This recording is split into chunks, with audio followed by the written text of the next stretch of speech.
wabarakatuh. Apa kabar kalian hari ini? Semoga kalian baik-baik saja.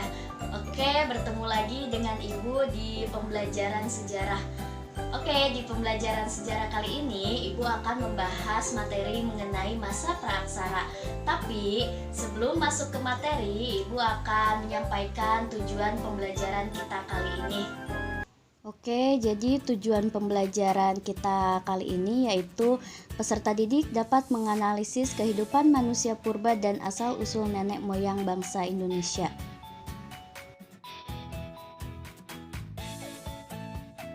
Sebelum masuk ke materi lebih dalam mengenai masa praaksara, alangkah baiknya kita mengetahui terlebih dahulu arti dari praaksara itu sendiri, oke?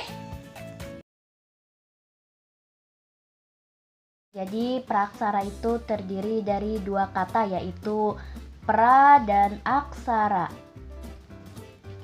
Pra itu memiliki arti sebelum dan aksara memiliki arti tulisan.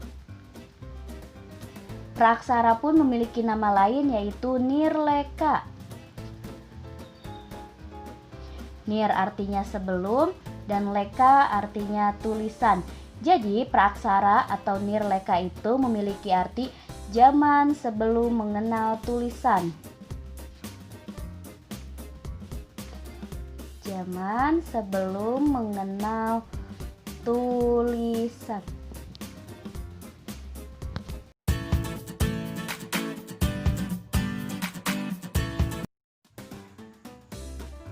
Oke, setelah kita mempelajari pengertian praaksara, sekarang kita masuk ke pembabakan zaman praaksara. Jadi pembabakan zaman praaksara itu dibagi menjadi dua, yaitu berdasarkan geologi dan berdasarkan arkeologi.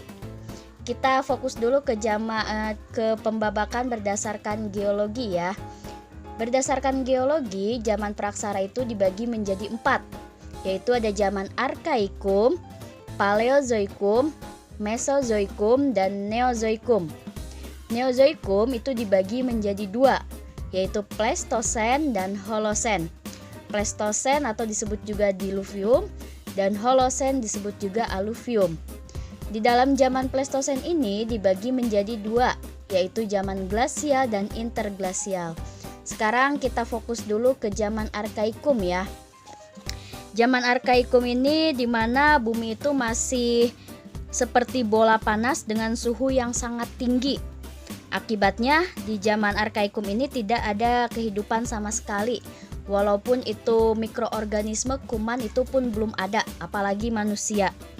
Periode arkaikum ini berlangsung sekitar 2,5 miliar tahun yang lalu. Oke, setelah zaman arkaikum, bumi mulai mengalami zaman yang namanya zaman paleozoikum.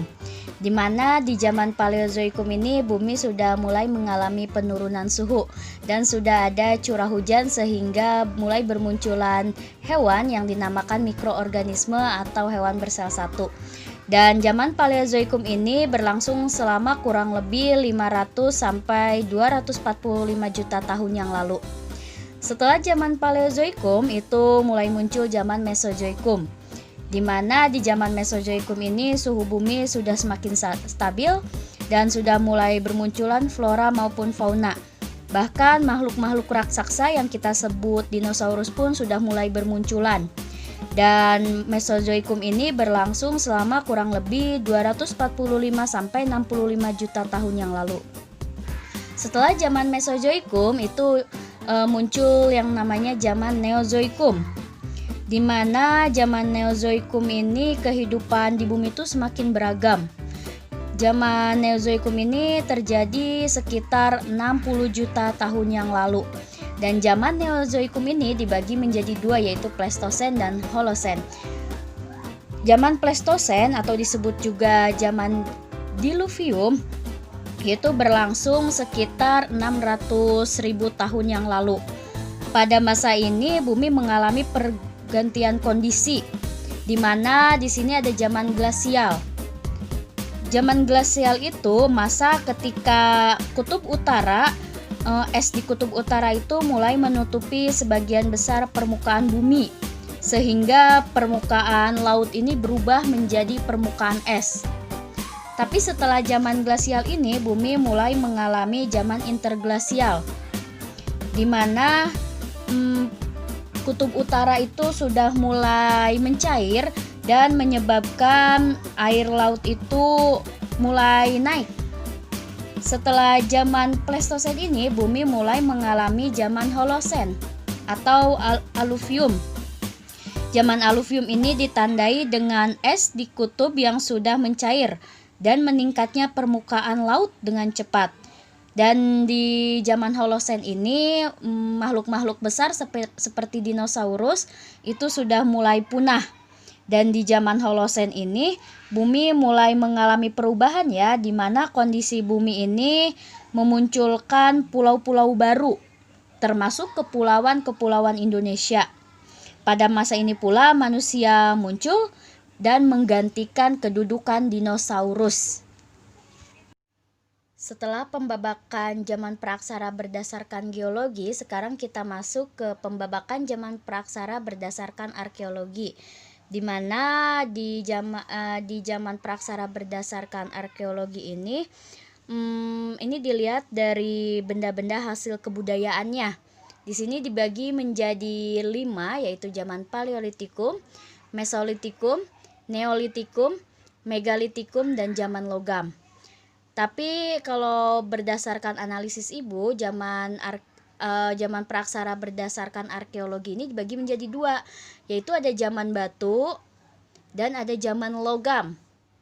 Zaman batu ini dibagi menjadi 2 lagi, zaman batu kecil dan zaman batu besar.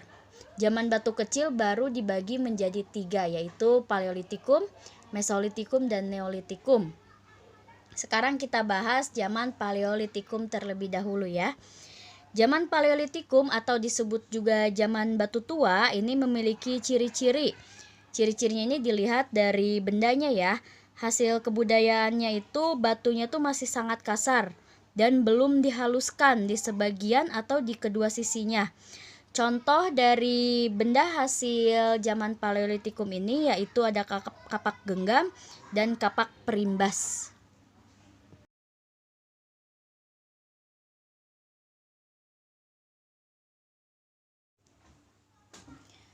Setelah mengalami zaman Paleolitikum, masa praaksara ini juga mengalami zaman Mesolitikum atau disebut juga zaman batu tengah. Ciri-ciri dari zaman batu tengah ini, sebagian sisi batunya itu udah mulai dihaluskan. Contohnya itu ada kapak genggam Sumatera yang banyak terdapat di daerah Aceh, Loksmawe.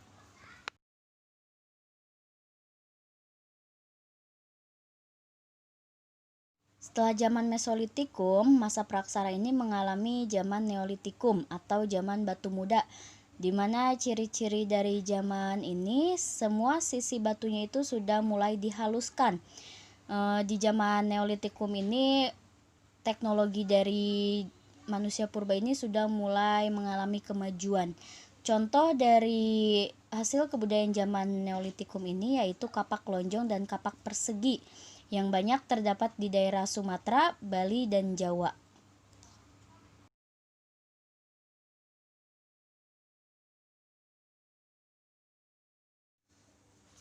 Setelah mengalami zaman batu-batu kecil ini, zaman praaksara pun mengalami yang dinamakannya zaman Megalitikum atau zaman batu besar, di mana ini dilihat dari ukurannya ya. Jadi batunya besar-besar karena manusia purba menggunakan batu-batu ini sebagai sarana dalam melaksanakan ritual kepercayaan mereka. Jadi di zaman praaksara ini mereka memiliki kepercayaan yang disebut animisme dan dinamisme. Nanti akan Ibu jelaskan di video berikutnya ya tentang kepercayaan manusia purba. Di zaman Megalitikum ini batu-batunya itu contohnya itu ada dolmen atau meja sesajen, ada menhir atau tugu pemujaan, ada punden berundak, dan ada sarkofagus. Selain sarkofagus pun ada waruga ya yang sama-sama berbentuk kubur batu.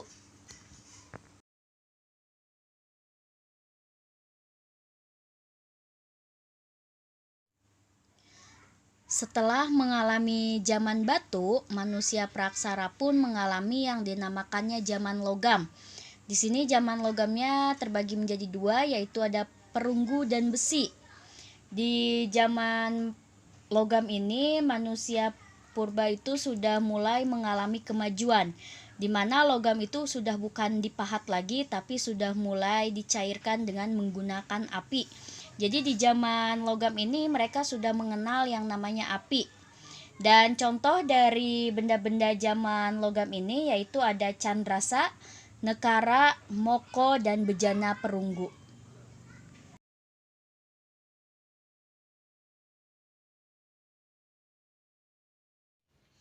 Oke, untuk video kali ini Ibu cukupkan sekian. Kalian tunggu video-video Ibu berikutnya. Untuk video berikutnya, Ibu akan membahas materi mengenai jenis-jenis manusia purba.